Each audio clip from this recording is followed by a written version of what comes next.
Hello बच्चों, मैं दीपिका राजस्थान सरकार और वेदांता के CSR इनिशिएटिव ई कक्षा में आपका स्वागत करती हूं, जिसके टेक्निकल पार्टनर है मिशन ज्ञान। बच्चों, हम पढ़ रहे हैं कक्षा 10 का विज्ञान विषय का अध्याय 6 जैव प्रक्रम।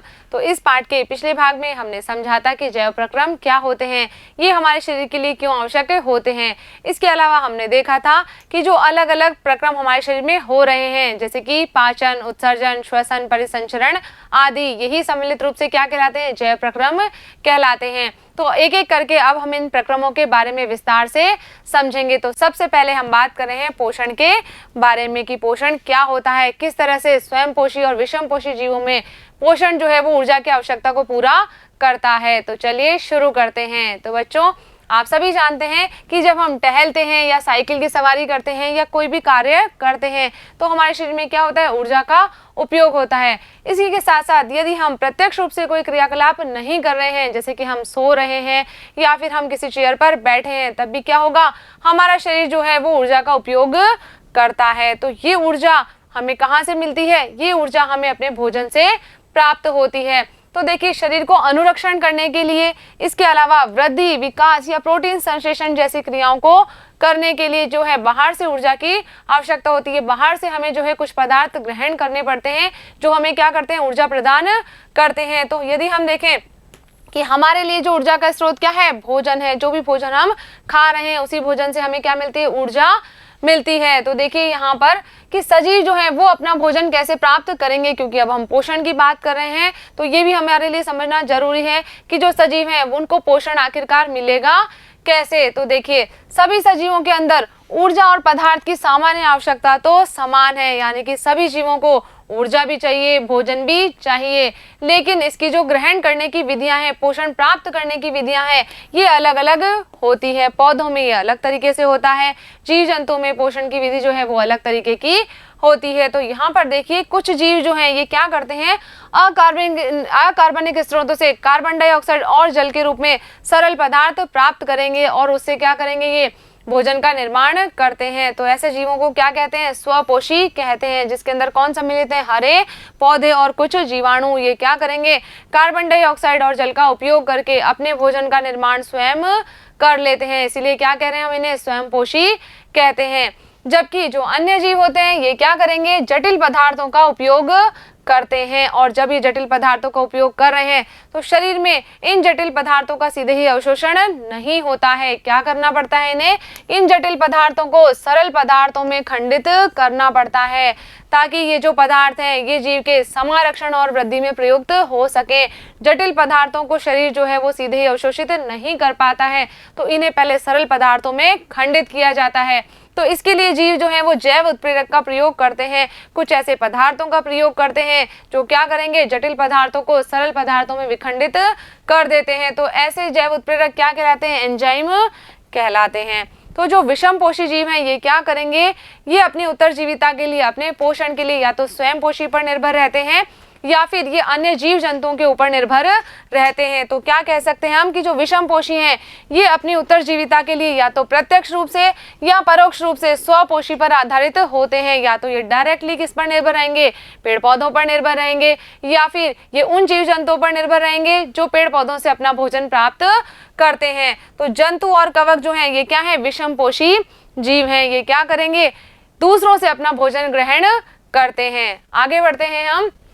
सबसे पहले हम समझते हैं कि स्वपोषी पोषण क्या होता है। तो इसके बारे में थोड़ी सी जानकारी हम रखते हैं कि पेड़ पौधे क्या करते हैं, प्रकाश संश्लेषण की क्रिया करते हैं, कार्बन डाइऑक्साइड और जल को ग्रहण करके अपने भोजन का निर्माण करते हैं। तो यहाँ पर देखिए, जो स्वपोषी जीव होंगे ये क्या करेंगे, कार्बन डाइऑक्साइड और जल को सूर्य के प्रकाश और क्लोरोफिल की उपस्थिति में किसमें परिवर्तित कर देते हैं, कार्बोहाइड्रेट में परिवर्तित कर देते हैं। और ये कार्बोहाइड्रेट ही क्या करता है, पौधों को ऊर्जा प्रदान करने के लिए प्रयुक्त होता है। यानी कि पौधों को ऊर्जा किससे मिलती है, कार्बोहाइड्रेट से ऊर्जा प्राप्त होती है। अब देखिए, जो कार्बोहाइड्रेट यहाँ पर तुरंत प्रयुक्त नहीं हो रहे, ऐसा नहीं है कि जितना भी कार्बोहाइड्रेट बना है वो सभी पौधे के द्वारा उसी समय उपयोग में ले लिया जाता है। जो कार्बोहाइड्रेट यहाँ पर उपयोग में नहीं होते हैं उन्हें मंड के रूप में संचित कर लिया जाता है, और यह रक्षित आंतरिक ऊर्जा की तरह कार्य करता है। जब पौधे को इसकी आवश्यकता होती है तब इसे आवश्यकता अनुसार जो है वो प्रयुक्त कर लिया जाता है। तो इस तरह से जो स्वयं पोषी जीव हैं वो क्या करेंगे, अपने भोजन का निर्माण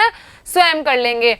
देखिए किस तरह से होती है अभिक्रिया। यहाँ पर क्या कर रहा है पौधा, कार्बन डाइऑक्साइड और जल को लेकर सूर्य के प्रकाश की उपस्थिति में क्या करेगा, ये ग्लूकोज कार्बोहाइड्रेट का निर्माण कर लेता है और इस प्रक्रिया में ऑक्सीजन निर्मुक्त होती है और जल का भी निर्माण होता है। तो यहाँ पर देखिए निम्नलिखित घटनाएं होती है।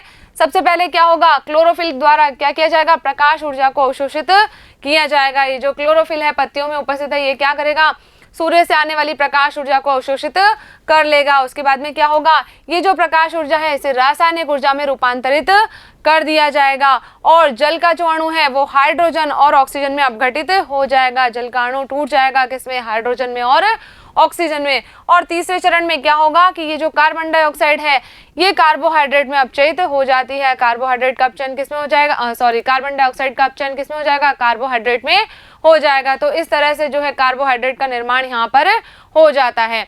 अब ये जरूरी नहीं है कि ये जो भी चरण हो रहे हैं ये तत्काल एक के बाद एक ही हो, इसमें कुछ समय भी लग सकता है, कुछ गैप भी इसमें हो सकता है। जैसे कि जो मरुद्भिद पौधे होते हैं ये क्या करेंगे, रात्रि के अंदर कार्बन डाइऑक्साइड गैस ग्रहण कर लेंगे और एक मध्यस्थ उत्पाद का निर्माण कर लेते हैं और दिन में जब सूर्य का प्रकाश आएगा तो क्या होगा, क्लोरोफिल सूर्य की ऊर्जा को अवशोषित कर लेगा और बाद में अंतिम उत्पाद बनता है। अब यहाँ पर देखिए क्लोरोफिल जो है वो पत्तियों में किस तरह से स्थित होता है, किस तरह से ये कार्बन डाइऑक्साइड जो है वो पत्तियों में प्रवेश करती है उसको समझते हैं। तो देखिए हम जब पत्ती के अनुप्रस्थ काट को देखेंगे तो हमें कोशिकाओं के अंदर हरे रंग के कुछ बिंदु दिखाई देते हैं। ये बिंदु क्या है, कोशिकांग है। क्या कहते हैं इन्हें हम, क्लोरोप्लास्ट कहते हैं। और इन क्लोरोप्लास्ट के अंदर ही क्या उपस्थित होता है, क्लोरोफिल उपस्थित होता है। क्लोरोफिल क्या होता है, हरे रंग का एक वर्णक होता है जो प्रकाश ऊर्जा को अवशोषित कर लेता है। देखिए यहाँ पर ये पत्ती की अनुप्रस्थ काट है तो इसके अंदर हम देखें मध्य शिरा के अंदर फ्लोएम और जाइलम संवहन बंडल हमें दिखाई देते हैं। किस तरह से ये कार्य करते हैं इसके बारे में हम अगले भाग में चर्चा करेंगे। इसके अलावा देखिए यहाँ पर ये हमें दिखाई दे रहे हैं इसके अंदर के ऊतक। तो सबसे ऊपर जो है वो बाह्य त्वचा है और नीचे जो है वो निचली बाह्य त्वचा है। बीच के अंदर जो ऊतक है उसके अंदर हमें देखिए हरे रंग के जो है ये बिंदु समान संरचनाएं दिखाई दे रही है। क्या है, ये हरित लवक है और इस हरित लवक के अंदर जो है वो क्लोरोफिल जो होता है वो उपस्थित होता है। ये क्लोरोफिल क्या करेगा, प्रकाश ऊर्जा का अवशोषण करेगा। इसके अलावा देखिए यहाँ पर जो है कुछ छोटे छोटे छिद्र भी पत्ती की सतह पर पाए जाते हैं। इन छिद्रों को क्या कहते हैं, रंध्र कहते हैं। ये रंध्र क्या करते हैं, ये प्रकाश संश्लेषण के लिए गैसों का आदान प्रदान करते हैं। इन छिद्रों के माध्यम से ही क्या होगा, गैसों का आदान प्रदान होता है। इसके अलावा गैसों का आदान प्रदान तने और जड़ की सतह से भी होता है। अधिकांश जो गैसों का आदान प्रदान होगा वो तो पत्तियों की सतह से होता है इन रंध्रों के माध्यम से, लेकिन थोड़ी मात्रा के अंदर तने और जड़ से भी जो है वो गैसों का आदान प्रदान होता है। तो रंध्रों से क्या होगा, पर्याप्त मात्रा में जल की हानि भी होती है। और जब प्रकाश संश्लेषण के लिए कार्बन डाइऑक्साइड की आवश्यकता नहीं है तो क्या करेगा, पौधा इन छिद्रों को बंद कर देगा, क्योंकि यदि खुला रहेगा तो क्या होगा, जल की हानि अधिक होगी। तो जब प्रकाश संश्लेषण की क्रिया नहीं हो रही है, जब कार्बन डाइऑक्साइड की आवश्यकता नहीं है तो ये रंध्र कैसे हो जाते हैं, बंद हो जाते हैं। और ये रंध्रों का खुलना और बंद होना इन्हें कौन नियंत्रित करता है, द्वार कोशिकाएं इनको नियंत्रित करती है। किस तरह की होती है द्वार कोशिकाएं, देखिए यहाँ पर जो रंध्र है इसके दोनों ओर क्या है, ये द्वार कोशिकाएं उपस्थित होती है। जब इन द्वार कोशिकाओं के अंदर जल अंदर प्रवेश करता है तो ये फूल जाती है, इस तरह से ये फूल जाती है और रंध्र का जो छिद्र है वो खुल जाता है। और जब जल जो है वो इन द्वार कोशिकाओं से बाहर निकल जाएगा, ये सिकुड़ जाएंगी, तो क्या होगा, रंध्र कैसा हो जाएगा, बंद हो जाएगा। तो इस तरह से द्वार कोशिकाएं जो है वो रंध्रों के खुलने और बंद होने को नियंत्रित करती है। आगे बढ़ते हैं।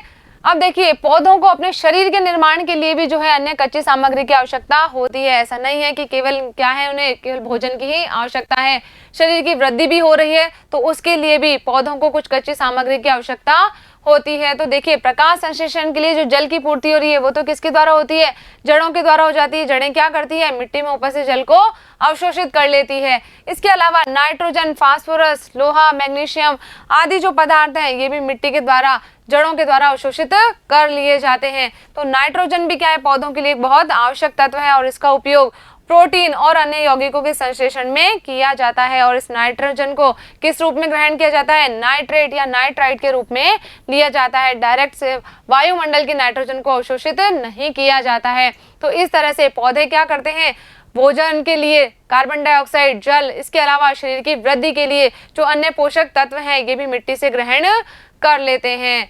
आगे अब हम देखते हैं कि विषम पोषी पोषण किस प्रकार का होता है, यानी कि जो अन्य जीव हैं जो क्या कर रहे हैं, अपने पोषण के लिए पेड़ पौधों पर या अन्य जीव जंतुओं पर निर्भर होते हैं, उनमें ये पोषण की प्रक्रिया किस तरह से पूरी होती है। तो देखिए, जीवों के द्वारा जो भोजन ग्रहण करने की और उसके उपयोग की विधियां हैं ये कैसी होती है, अलग अलग होती है। कुछ जीव तो सीधे ही क्या करते हैं, भोज्य पदार्थों का विघटन शरीर के बाहर ही कर देते हैं और उसके बाद में उसका अवशोषण कर लेते हैं, जैसे कि फफूंदी, यीस्ट, मशरूम आदि। जबकि जो कुछ जीव होते हैं ये क्या करते हैं, संपूर्ण भोज्य पदार्थ का पहले अंतर्ग्रहण करते हैं और फिर उसका पाचन जो है वो शरीर के अंदर ही होता है। तो जो विकसित जीव हैं, जटिल जीव हैं, वो इस विधि के द्वारा जो है पोषण प्राप्त करते हैं। क्या किया जाएगा, पहले भोजन को ग्रहण किया जाएगा और उसके बाद में शरीर के अंदर ही उसका पाचन होता है। तो देखिए, जीव अपना पोषण किस तरह से प्राप्त करेंगे, तो अभी हमने देखा कि सभी जीवों के अंदर क्या है, भोजन को ग्रहण करने की और उसके पाचन की विधियां अलग अलग होती है। तो इसीलिए पाचन तंत्र भी कैसा होगा, अलग अलग होता है। जो एक कोशिकीय जीव होंगे उनके अंदर क्या होगा, भोजन संपूर्ण सतह से लिया जा सकता है। जो उनकी सतह है उसमें कहीं से भी भोजन जो है वो उस कोशिका के अंदर प्रवेश कर सकता है। लेकिन जैसे जैसे जीव की जटिलता बढ़ती जाएगी तो क्या होगा, विभिन्न कार्य करने के लिए जो अंग हैं वो विशिष्टीकृत हो जाते हैं, अलग अलग तंत्रों का निर्माण शरीर में हो जाता है। तो देखिए, यदि हम बात करें कि अमीबा में पाचन किस प्रकार से होता है, तो अमीबा क्या करेगा, इसकी कोशिका की सतह से अंगुली जैसे कुछ अस्थायी प्रवर्ध बनते हैं और उनकी सहायता से ये भोजन को अंदर ग्रहण करता है। चित्र में देखिए, जब भी इसे किसी भोजन के कण का आभास होता है तो ये इसके चारों ओर इस तरह से जो है प्रवर्ध विकसित कर लेता है, जिन्हें हम क्या कहते हैं, पादाभ या कूटपाद कहते हैं। फिर क्या होगा, ये प्रवर्ध भोजन के कणों को चारों ओर से घेर लेते हैं और ये संगलित होकर इस तरह से खाद्य रिक्तिका बना लेते हैं। इस खाद्य रिक्तिका के अंदर ही क्या होगा, इस भोजन का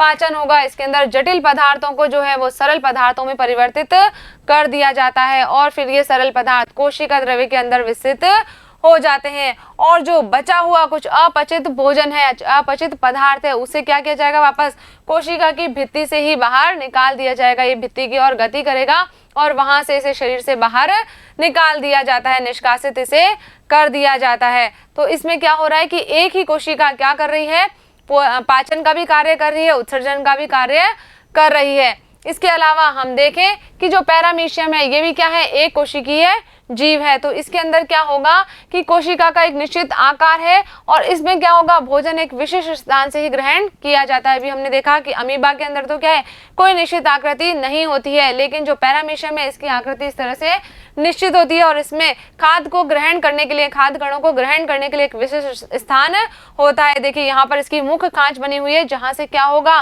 भोजन अंदर ग्रहण किया जाएगा। तो भोजन इस स्थान तक कैसे पहुंचेगा, ये पक्षमाप की गति के द्वारा पहुंचता है। पक्षमाप क्या करते हैं, उस भोजन को जो है इस मुख्य खांच की ओर ढकेल देते हैं। ये जो पक्षमाप होते हैं ये इसकी कोशिका की पूरी सतह पर होते हैं। देखिए, यहाँ पर चारों ओर जो है वो छोटे छोटे पक्षमाप यानी कि सीलिया इसके अंदर उपस्थित होते हैं। तो ये सीलिया क्या करेंगे, जो खाद्य कण है उसे इस मुख्य खांच की ओर ढकेल देते हैं और यहीं से भोजन का अंतर्ग्रहण किया जाता है।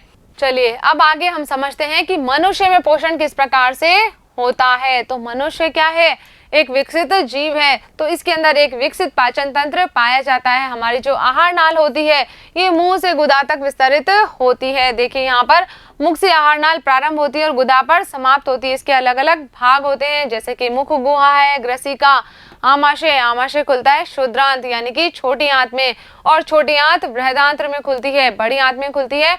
उसके बाद में जो बृहदांत्र है ये मलाशय और गुदा के अंदर खुलता है। तो इस तरह से जो अलग अलग भाग हैं उनके अंदर धीरे धीरे क्या होता है, भोजन का पाचन होता है और फिर इस पचित भोजन का अवशोषण किया जाता है। तो किस तरह से हमारी आहार नाल में पाचन होता है उसको समझते हैं। तो देखिए, हम तरह तरह के भोजन खाते हैं, जिसे क्या करना होता है, इस भोजन नली से गुजरना होता है। जब भी हम भोजन को खाएंगे तो भोजन कहाँ चला जाएगा, हमारी भोजन नली में चला जाएगा। तो प्राकृतिक रूप से ही भोजन को क्या किया जाएगा, एक प्रक्रम के द्वारा छोटे छोटे कणों में बदल दिया जाएगा। सबसे पहले तो हम क्या करते हैं, भोजन को दांतों से चबाते हैं। अब क्योंकि आहार नाल का जो अंदर का अस्तर है वो बहुत ही कोमल होता है, तो इसलिए भोजन को गीला किया जाता है, जिससे क्या हो, आसानी से जो है ये इस मार्ग में गति कर पाए, इस भोजन का मार्ग जो है वो सरल हो जाए। और देखिए, जब हम अपनी पसंद का कोई भी पदार्थ खाते हैं तो क्या होता है, हमारे मुंह में पानी आ जाता है। तो ये पानी नहीं है, क्या है ये लाला ग्रंथि से स्रावित निकलने वाला एक रस है, जिसे हम क्या कहते हैं, लाला रस या लार रस कहते हैं। किससे स्रावित होता है, ये लाला ग्रंथि से स्रावित होता है। और ये लार जो है वो भोजन के अंदर अच्छे से मिल जाती है। हमारी जो जीभ है वो इस लार को भोजन के साथ में मिलाने में सहायता करती है। तो आहार नली के अंदर अब क्या होगा, भोजन की गति होगी, और ये गति जो है क्रमाकुंचक गति के द्वारा नियंत्रित होती है। पूरी भोजन नली के अंदर क्या होती है, क्रमाकुंचक गति होती रहती है। जो आहार नली की कोशिकाएं हैं, पेशियां हैं, वो सिकुड़ती और फैलती है, जिसके कारण क्या होगा, भोजन जो है वो आगे की ओर गति करता है। तो यहाँ पर देखिए, मुंह से आमाशय तक भोजन किसके द्वारा पहुंचेगा, ग्रसिका या ईसोफेगस के द्वारा पहुंचता है। मुंह से और आमाशय के बीच का भाग यहाँ पर क्या है, ग्रसिका है, जिसके द्वारा ये भी एक लंबी नली होती है, जिसके द्वारा भोजन जो है वो आमाशय तक पहुंचाया जाता है। अब आमाशय क्या है, ये एक वृहद अंग है, जे के आकार का एक पेशीय थैलीनुमा संरचना होती है, और ये भोजन के आने पर क्या होगा, फैल जाएगा। और आमाशय की जो पेशीय भित्ति है ये क्या करेगी, भोजन के साथ में अन्य पाचक रसों को मिला देती है और इस भोजन का पाचन करने में सहायक होती है। तो किस तरह से होगा आमाशय में पाचन, कि पाचन का कार्य जो है वो आमाशय की भित्ति में उपस्थित जठर ग्रंथियों के द्वारा संपन्न होता है। ये जठर ग्रंथियां क्या करेगी, ये हाइड्रोक्लोरिक अम्ल, पाचक एंजाइम पेप्सिन और श्लेष्मा का स्त्रावण करते हैं। ये जो हाइड्रोक्लोरिक अम्ल है ये क्या करेगा, भोजन का जो माध्यम है उसे अम्लीय बना देता है, क्योंकि जो पेप्सिन एंजाइम है ये अम्लीय माध्यम में ही क्रिया कर सकता है। तो इसलिए हाइड्रोक्लोरिक अम्ल क्या कर देगा, अम्लीय माध्यम तैयार कर देगा, जिससे जो पेप्सिन एंजाइम है वो अपना कार्य कर सके। और यहाँ पर श्लेष्मा क्या कार्य करता है, ये आमाशय के आंतरिक स्तर की इस अम्ल से रक्षा करता है, क्योंकि जो अम्ल है वो आमाशय को भी नुकसान पहुंचा सकता है, लेकिन जो श्लेष्मा है वो क्या करेगा, आमाशय के आंतरिक स्तर की सुरक्षा करता है। तो यहाँ पर देखिए, आमाशय से भोजन कहाँ पहुंच जाएगा, क्षुद्रांत में प्रवेश कर जाता है, और यहाँ पर क्या होगा, अवरोधी पेशी के द्वारा ये नियंत्रित होता है, जिससे भोजन जो है वापस आमाशय में नहीं जाता है। क्षुद्रांत क्या है, ये आहार नाल का सबसे लंबा भाग होता है, 5 से 7 मीटर इसकी लंबाई होती है, लेकिन क्या है, ये बहुत अधिक कुंडलित होता है, तो इसलिए छोटे से स्थान में ही ये आ जाता है। क्षुद्रांत को हम छोटी आंत भी कहते हैं। क्यों कहते हैं, क्योंकि इसका जो व्यास होता है वो बहुत ही कम होता है। अब क्योंकि ये जो क्षुद्रांत है ये बहुत अधिक कुंडलित होता है, तो इसीलिए एक सहत स्थान में ही अवस्थित हो जाता है, इसके लिए ज्यादा जगह की आवश्यकता नहीं होती है। जो घास खाने वाले जंतु होते हैं इनके अंदर अब क्या होगा, सेलुलोज का भी पाचन होगा, क्योंकि घास के अंदर सेलुलोज उपस्थित होता है, तो इस सेलुलोज को पचाने के लिए इनमें लंबी क्षुद्रांत की आवश्यकता होती है। जबकि मांस को पचाना आसान होता है, तो इसीलिए जो मांसाहारी जीव होते हैं उनकी क्षुद्रांत कैसी होती है, छोटी होती है। तो इस क्षुद्रांत में पाचन किस प्रकार से होता है, कि इसमें कार्बोहाइड्रेट, प्रोटीन और वसा का पूर्ण पाचन होता है। किस तरह से होगा, इस कार्य के लिए इसके अंदर यकृत और अग्नाशय से स्रवण प्राप्त होता है। अब आमाशय से जो भोजन आया था वो कैसा था, अम्लीय था, क्योंकि जो हाइड्रोक्लोरिक अम्ल था उसने क्या किया था, इस भोजन को अम्लीय बना दिया था। लेकिन जो अग्नाशय एंजाइम कार्य करते हैं वो किस माध्यम में करते हैं, क्षारीय माध्यम में करते हैं, तो इसीलिए माध्यम को बदला जाएगा, कैसा बना दिया जाएगा, क्षारीय बना दिया जाएगा। तो यकृत से स्रावित होने वाला जो पित्त रस है वो इस कार्य को करेगा, क्या कर देगा, इसके माध्यम को अम्लीय से क्षारीय बना देता है। तो क्षुद्रांत के अंदर जो बड़ी बड़ी वसा गोलिकाएं हैं ये क्या बदलेगी, छोटी छोटी गोलिकाओं के रूप में बदल जाती है। वसा का यहाँ पर पाचन होता है, तो इस कार्य को कौन करता है, इस कार्य को करने के लिए पित्त लवण जो है वो इन वसा गोलिकाओं को छोटी गोलिकाओं में खंडित कर देता है, जिससे एंजाइम जो है वो इन गोलिकाओं पर जो है वो क्रिया कर सके। तो ये कुछ इसी प्रकार की क्रिया है जिस तरह से साबुन जो है वो मैल पर इमल्सीकरण करता है। साबुन के अणु क्या करते हैं, मैल के चारों ओर चिपक जाते हैं, मिसल का निर्माण कर लेते हैं। तो उसी तरह से ये जो पित्त लवण है ये क्या करेगा, वसा की जो बड़ी बड़ी गोलिकाएं हैं इन्हें छोटी गोलिकाओं में परिवर्तित कर देता है, जिससे एंजाइम उन पर ठीक प्रकार से कार्य कर सकते हैं। अग्नाशय क्या करेगा, ये अग्नाशय रस का स्त्रावण करेगा, जिसमें प्रोटीन के पाचन के लिए ट्रिप्सिन एंजाइम पाया जाता है। तो प्रोटीन का पाचन कौन कर देगा, यहाँ पर ट्रिप्सिन एंजाइम कर देगा। और जो इमल्सीकृत वसा है उसका पाचन करने के लिए यहाँ पर लाइपेज एंजाइम होता है। तो इस तरह से कार्बोहाइड्रेट का, वसा का और प्रोटीन का, तीनों का ही पाचन जो है वो क्षुद्रांत में पूरा हो जाता है। इसके अलावा क्षुद्रांत की भित्ति में जो ग्रंथिकाएं होती है वो क्या करती है, आंत्र रस का स्रावण करती है। तो इसमें उपस्थित एंजाइम जो होता है ये क्या करेगा, प्रोटीन को अमीनो अम्ल में, जो जटिल कार्बोहाइड्रेट है इनको ग्लूकोज में, और वसा को वसा अम्ल और ग्लिसरॉल में परिवर्तित कर देता है। तो इस तरह से यहाँ पर प्रोटीन का भी पाचन हो गया, कार्बोहाइड्रेट का भी पाचन हो गया और वसा का भी पाचन हो गया। अब जब पाचन पूरा हो गया है तो अब क्या कार्य बचा है, यहाँ पर अवशोषण का कार्य।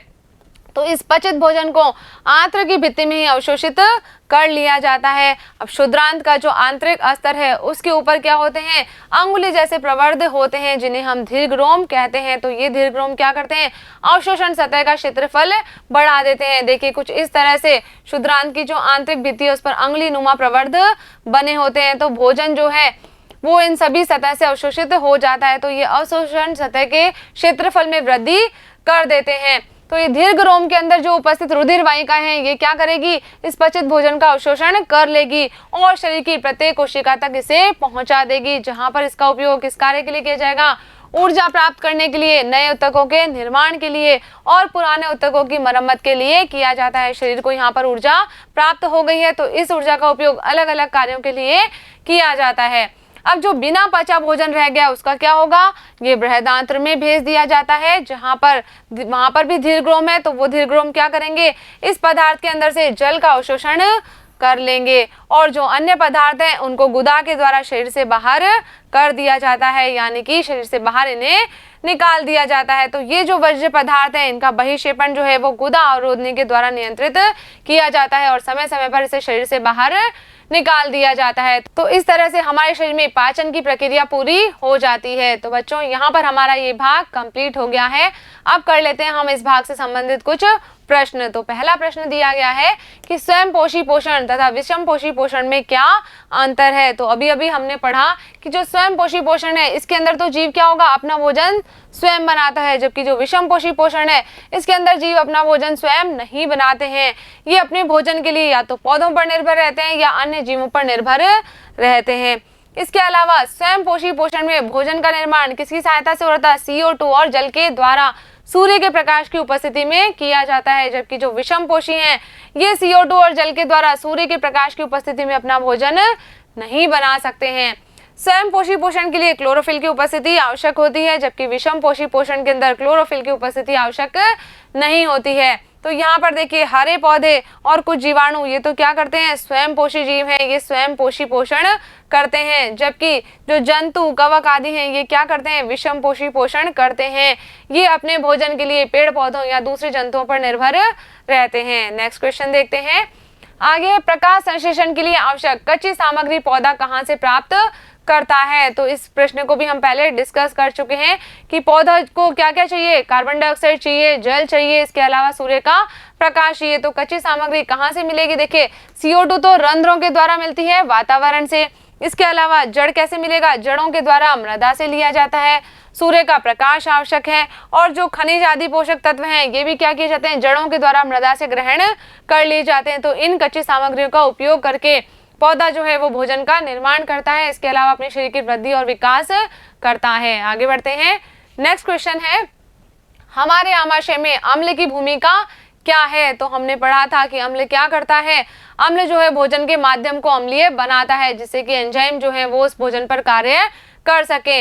इसके अलावा ये अम्ल भोजन के अंदर जो कुछ जीवाणु हमारे शरीर में प्रवेश कर गए हैं उन्हें भी नष्ट कर देता है। तो क्या लिखेंगे हम कि आमाशय की भित्ति में उपस्थित जठर ग्रंथियों के द्वारा स्रावित होने वाला हाइड्रोक्लोरिक अम्ल जो है वो एक अम्लीय माध्यम तैयार करता है जो पेप्सिन एंजाइम की क्रिया में सहायक होता है। इसके अलावा ये जो हाइड्रोक्लोरिक अम्ल है ये भोजन में उपस्थित हानिकारक जीवाणु को भी नष्ट करता है। जो भोजन के साथ में जीवाणु हमारे शरीर में प्रवेश कर गए हैं उन्हें भी नष्ट करने का कार्य कौन करता है, ये हाइड्रोक्लोरिक अम्ल करता है। नेक्स्ट क्वेश्चन देखते हैं आगे पाचक एंजाइमों का क्या कार्य है, तो अभी हमने देखा था पाचक एंजाइम क्या करेंगे, भोजन के पचने और उसके अवशोषण के लिए सहायक होते हैं। क्या कर देते हैं, ये भोजन को छोटे छोटे अणुओं में खंडित कर देते हैं, जिसके कारण ये जो कण है ये आसानी से रक्त द्वारा अवशोषित कर लिए जाते हैं और शरीर की सभी कोशिकाओं तक पहुंचा दिए जाते हैं। कौन कौन से एंजाइम है, जैसे कि एमिलेज, लाइपेज, पेप्सिन, ट्रिप्सिन आदि सभी क्या है, पाचक एंजाइम है, जो क्या करते हैं, भोजन के पाचन में सहायता